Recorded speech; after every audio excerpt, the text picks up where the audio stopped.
Good morning, and welcome to another episode of Academic Elevation, where we dive deep into success stories and mindset lessons to help you level up in life and in your English knowledge. Today, I want to take you on an inspiring journey through the life of one of history's greatest leaders, George Washington. His story isn't just about triumphs, it's a chronicle of resilience filled with defeats that forged his character, lessons that shaped a nation, and a steady climb up the ladder of responsibility. We'll walk through his life chronologically, exploring his achievements, setbacks, how he navigated crises, the wisdom he gained, and even his influential writings. By the end, I hope you'll see how Washington's path can inspire your own pursuit of excellence. Let's begin. George Washington was born on February 22, 1732, in Westmoreland County, Virginia, into a modest planter family. His early years were marked by loss and self-education. At age 11, in 1743, his father died, leaving young George without formal schooling beyond basic arithmetic and surveying. But this setback ignited his determination. By 1748, at just 16, Washington became a professional surveyor, mapping the rugged frontiers of Virginia. This wasn't glamorous work. It involved harsh wilderness, Native American encounters, and physical toil, but it taught him self-reliance and precision. His first achievement came in 1749 when he earned his surveyor's license, opening doors to land ownership and social connections. Here we see Washington's initial lesson: adversity builds skills. Without his father's guidance, he turned necessity into opportunity, climbing from obscurity to a respected role in colonial society. The 1750s thrust Washington into military life, a crucible of defeats and growth. In 1753, at 21, he volunteered for a perilous mission during the French and Indian War, delivering a message to French forces in Ohio country. This bold act earned him promotion to lieutenant colonel.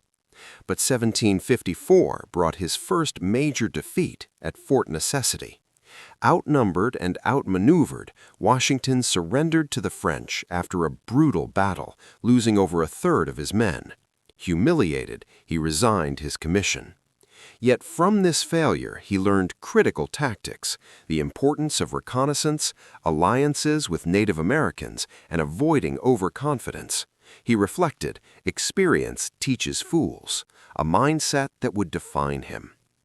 Rebounding quickly, in 1755, Washington served as aide-de-camp to General Edward Braddock.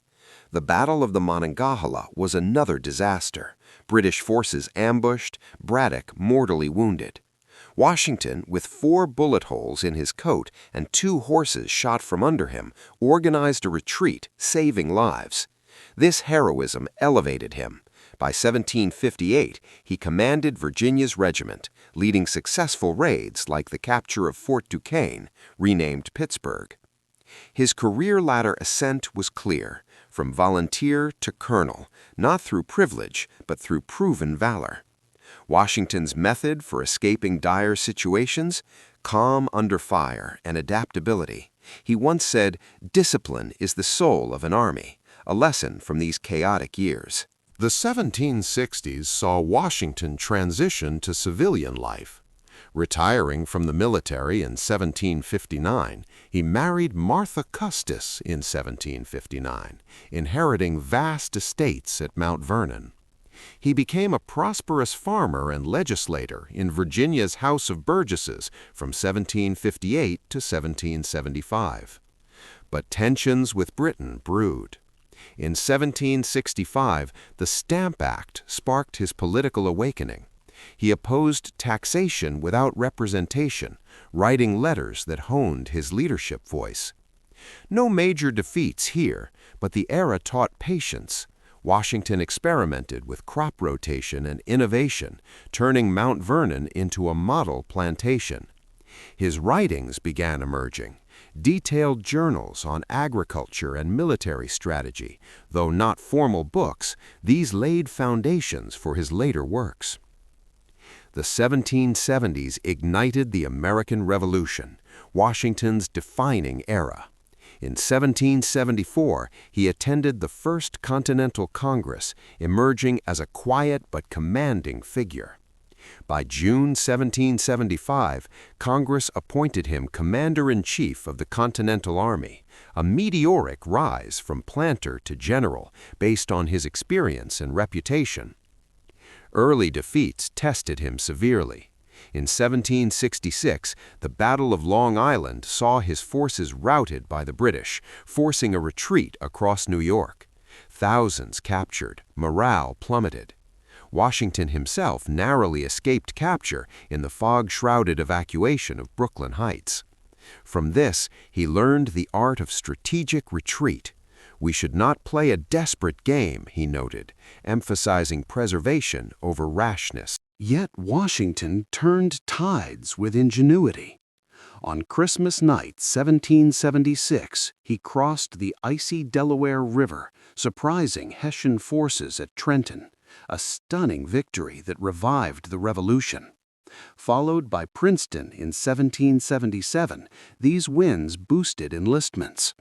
But 1777 brought Valley Forge's harsh winter, starvation, disease, over 2,000 dead. Washington's leadership shone. He drilled troops with Baron von Steuben, forging a professional army. Lesson learned: endurance builds strength. He wrote fervent letters to Congress, pleading for supplies, showcasing his persuasive writing.